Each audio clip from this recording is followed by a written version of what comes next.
भवाब्धिपारकारणं भजन्तु सर्वशिवहरे सुरासुरं पुरन्दरम् उमापति महेश्वरं नमामि शिवशङ्करम्।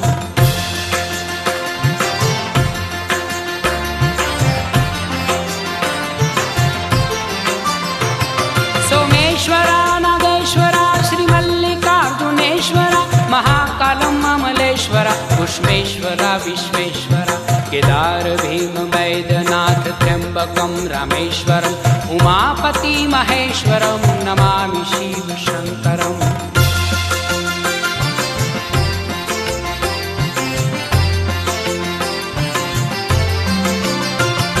प्रसन्नः परमपिताय नूपदानदायितां नमः शिवाय भक्तगुण